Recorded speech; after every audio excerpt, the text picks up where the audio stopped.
Assalamualaikum warahmatullahi wabarakatuh. Selamat sore teman-teman semua.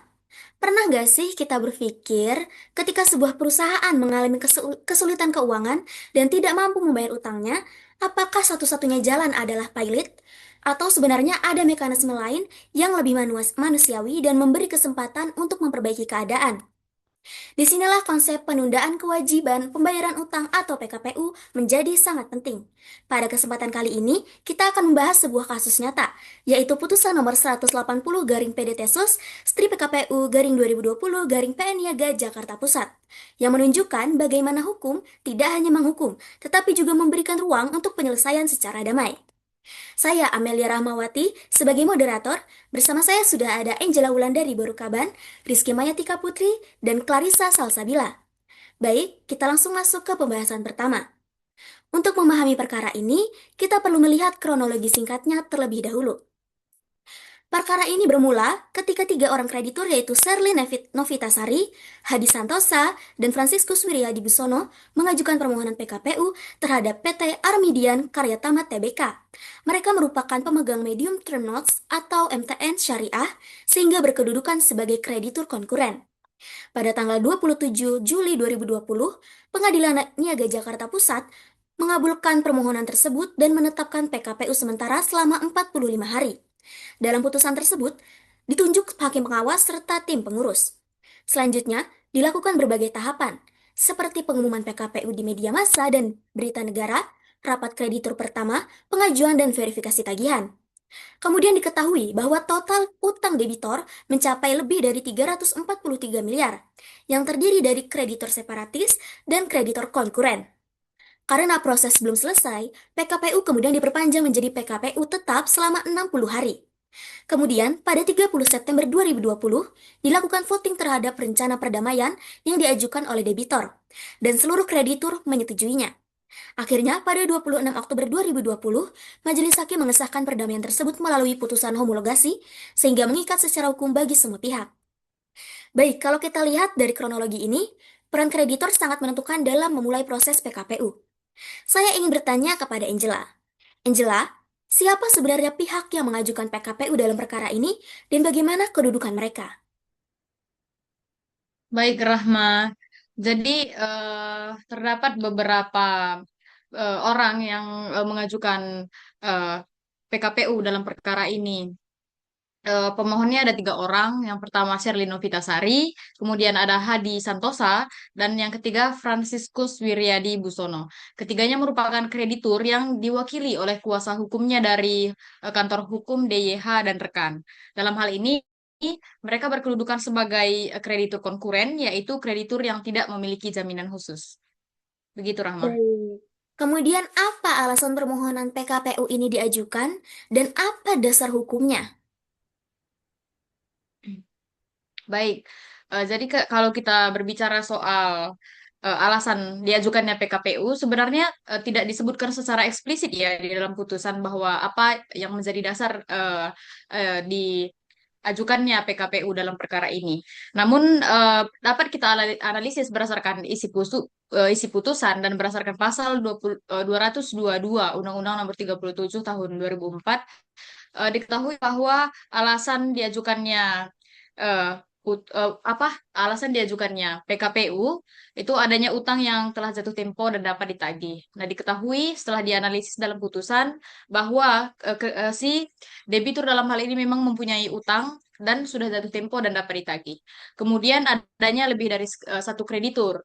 Setelah kita analisis dalam putusan ternyata juga terdapat berbagai kreditur ya, mulai dari kreditur konkuren dan kreditur lainnya. Kemudian adanya indikasi ketidakmampuan debitur membayar utang, adanya upaya restrukturisasi utang melalui perdamaian. Diketahui bahwa setelah berjalannya PKPU tersebut merupakan bukti bahwa adanya restrukturisasi utang melalui perdamaian. Kemudian alasan lainnya yaitu PKPU di sini dijadikan sebagai sarana penyelesaian utang secara damai. Dengan adanya rencana perdamaian dan selesainya PKPU melalui dari disetujuinya rencana perdamaian tersebut, maka terselesaikanlah utang tersebut secara damai. Kemudian dalam kasus ini, debitur tidak mampu membayar MTN syariah yang telah jatuh tempo sehingga menjadi dasar kuat diajukannya PKPU. Seperti itu, Rahma. Baik, menarik sekali ya. Berarti PKPU ini bukan sekedar menunda pembayaran, tetapi juga sebagai upaya penyelamatan perusahaan. Baik, selanjutnya saya ingin bertanya ke Rizky, apa pertimbangan hakim dalam mengabulkan perdamaian dan bagaimana analisis terhadap putusan tersebut? Baik, terima kasih Amelia. Majelis Hakim mengabulkan dan mengesahkan perdamaian karena seluruh kreditur menyetujui rencana perdamaian melalui voting dan tidak ditemukan alasan penolakan sebagaimana pasal 285 ayat 2 UU Kepailitan. Dan proses PKPU telah berjalan sesuai prosedur. Secara analisis, putusan ini menunjukkan bahwa PKPU berfungsi dengan baik sebagai mekanisme yang memberikan kesempatan kepada debitur untuk menyelesaikan utangnya, memberikan kepastian hukum kepada kreditur, serta menghindari kepailitan. Dengan demikian, putusan ini mencerminkan keseimbangan antara kepentingan debitur dan kreditor. Begitu, Amalia. Baik, berarti putusan ini bukan hanya formalitas saja ya, tetapi memang benar-benar mencerminkan tujuan dari PKPU itu. Sekarang kita masuk ke proses PKPU-nya. Di sini sudah ada Clarissa. Baik, bagaimana tahapan PKPU dari awal hingga akhir? Proses yang terjadi mencakup PKPU sementara yang kemudian berlanjut menjadi PKPU tetap. Hal ini dikarenakan pada awalnya Majelis Hakim menetapkan status PKPU sementara selama 45 hari untuk memberikan kesempatan kepada debitor mengajukan rencana perdamaian. Namun karena dalam jangka waktu tersebut verifikasi tagihan dan pembahasan proposal perdamaian belum selesai, maka atas persetujuan para kreditor dan rekomendasi hakim pengawas statusnya ditingkatkan menjadi PKPU tetap dengan perpanjangan waktu selama 60 hari. Oleh karena itu, putusan akhir dalam dokumen ini merupakan hasil dari proses PKPU tetap yang berhasil mencapai perdamaian setelah melalui perpanjangan tersebut. Baik, dari seluruh pembahasan ini dapat kita simpulkan beberapa hal penting. Yang pertama, PKPU merupakan mekanisme hukum yang memberikan kesempatan kepada debitor untuk menyelesaikan utangnya secara damai. Yang kedua, pengajuan PKPU harus memenuhi syarat hukum, seperti adanya utang yang jatuh tempo dan lebih dari satu kreditur. Kemudian yang ketiga, keberhasilan PKPU sangat bergantung pada kesepakatan para kreditur melalui mekanisme voting. Dan yang terakhir, putusan dalam perkara ini menunjukkan bahwa hukum tidak selalu berujung pada kepailitan, tetapi juga dapat menjadi sarana restrukturisasi dan penyelamatan usaha.